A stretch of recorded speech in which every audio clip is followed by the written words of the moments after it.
Šajā video pastāstīšu jums par Horizon publicēto atskaišu risinājumu Excel pusi. Tātad runa ir par Excel spraudni, kurš ir pieejams Business FTP. Tātad šeit ir redzama adrese, kurā tas ir iegūstams. Un tā kā es jums stāstīšu par 85. versijas spraudņa funkcionalitāti, tad arī šeit es izvēlos lejupielādēt tieši 85. versijas jaunāko spraudni. Lai šo spraudni uzinstalētu, es atvēršu vaļā arhīvu un izvēlēšos šo setup failiņu.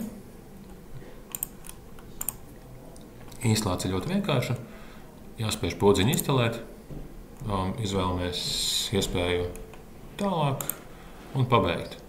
Un tas arī principā ir viss. Mums spraudnis ir uzstādīts. Tālāk, kā spraudni palaist, mēs izvēlamies jau Excel programmu un veidojam jaunu failiņu. Tātad augšā mēs jau redzam, ka mums ir izveidots Horizon šķirklis. Šeit ir redzamas visas iespējas, kādas ir.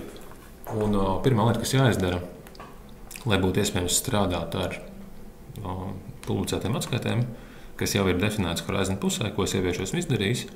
Tātad šeit jādefinē pieslēgums pie FTG servera. Manā gadījumā tas atrodas uz lokālā datora, tā ir šeit localhost. Jūsu gadījumā tas visticamāk būs uz kāda servera. Šeit jānorāda REST ports, pie kura pieslēdzas man šis ir 85. un es varu pārbaudīt savienojumu.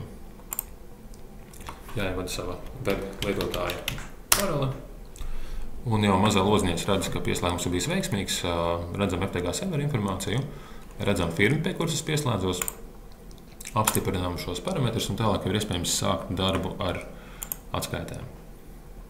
Tad, lai sagatavotu atskaites, es izvēlos iespēju datu avots un paņemsim pirmo publicēto atskaiti, tātad pavadzījumu sarakstu, kurš ir ierobežots tikai bez datumiem. Mēs jau uzreiz šajā logā varam izvēlēties kādu citu datumu intervālu, pirms ir nedaudz īsāku. Un, kad esam izvēlējušies šo nolatavu, šo pavadzījumu sarakstu un datumus, tad mēs spiežam pogu atjaunotās tabulā. Un apakšā rindiņā mēs redzam darbības, kas notiek, un redzam apstrātu rindu skaitu. Tātad, ja mums būtu lielāks datu apjoms, tad arī šīs loks, protams, raitos ilgāk, un mēs redzētu, kā notiek apstrāde. Tagad aizvērsim šo logu. Te mēs varam apstīt datus, kas ir aizpildīti. Mēs redzam šo pavadzījumu sarakstu. Tālāk pievienosim vēl vienu pavadzījumu. Tātad vēl vienu pavadzījumu sarakstu. Šajā gadījumā ar noliktavu, kur, kā es jums rādīju pirmajā video, Horizon pusē ir iespējams definēt filtru, tātad, kuras tieši noliktavas vispār šeit rādīt, un ir arī iespēja definēt izskatu. Tad es esmu nodefinējis izskatu, kurā ir noliktavas kaut kāds nosaukums, piezīmes un vēl juridiska adrese, un izvēlēsimies konkrētu noliktavu, kuras datus atlasīt, un atlasīsim arī par periodu, kur es pamainīšu, un atjaunosim datus tabulā.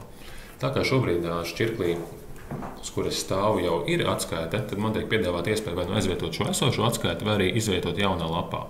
Es izvietošu jaunā lapā šo atskaiti, un tajā mums bija tikai 73 rindas par vienu konkrētu noliktavu, un tad mums ir divas atskaites jau iegūtas. Augšā mēs redzam arī nosaukumu un laiku, kad pēdējo reizi ir iegūti dati. Ja mēs vēlamies kaut kādus datus šeit pamainīt, tad nevis veidot jaunu atskaiti, bet tikai pamainīt, piemēram, tos pašus datumus vai kaut vai arī noliktavu, tad mēs atveram iespēju atskaites parametri. Un šeit mēs jau redzam ielasītos datus. Mēs varam, piemēram, nomainīt uz 12. gadu.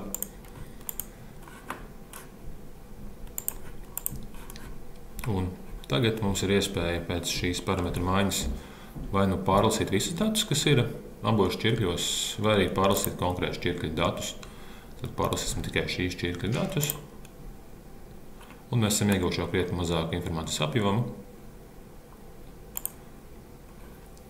Tātad arī šeit mēs varam pamainīt parametrus, piemēram, pārliekot uz 2006. gadu. Mēs vēlamies redzēt visas pavadzījumus.